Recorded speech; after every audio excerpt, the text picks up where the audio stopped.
All right, so we're studying the book of Psalms. This is the book, and the preface to the book of Psalms, there's 30 pages of information, and I came across something that was very interesting and I wanted to share with you. It's called The Dancing King, and it's referring to King David, who the majority of the Psalms are attributed to.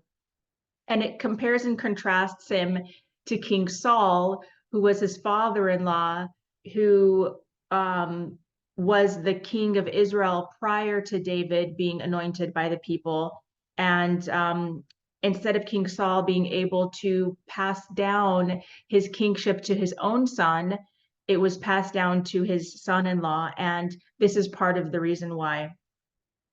One of the joyous moments in David's life was bringing the ark to the city of David. So the ark contained the 10 commandments, the tablets that Moses brought down from Mount Sinai, as well as the entire Torah. During the event, David danced with joyous abandon. His righteous wife, Michal, who was King Saul's daughter, looked down from a window with a critical eye. She felt that David had humiliated himself in front of the commoners. And then this part is quoted from the book of Samuel, chapters 6, verse 12 through verse 22. Michal, the daughter of Saul, came out to meet David, and she said, "How honored was the king of Israel, who exposed himself today in the eyes of the handmaids of his servants, as one of the idlers would expose himself."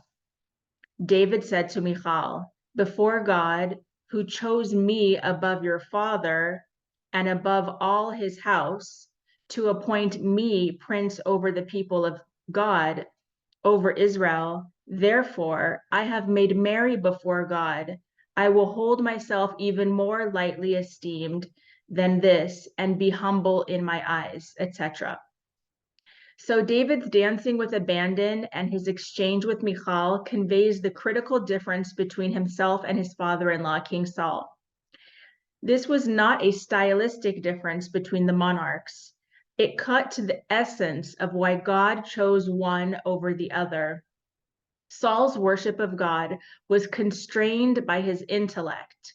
He therefore left the Amalekite animals alive, despite the fact that God had told him to kill them, reasoning that they could be used as sacrifices. And it was for this that he lost the throne, which was given to David, God's servant, who worshiped God with absolute selflessness.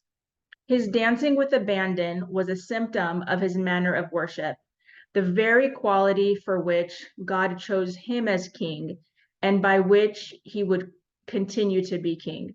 So this is a very important lesson. Not only being joyous, but serving God with joy. God does not want our service to be automatic and robotic and just, something that we have to do and get it over with. God wants us to serve him with joy. So dance, sing, be happy, and serve God with joy. Thanks for watching. Have a blessed day. Bye-bye.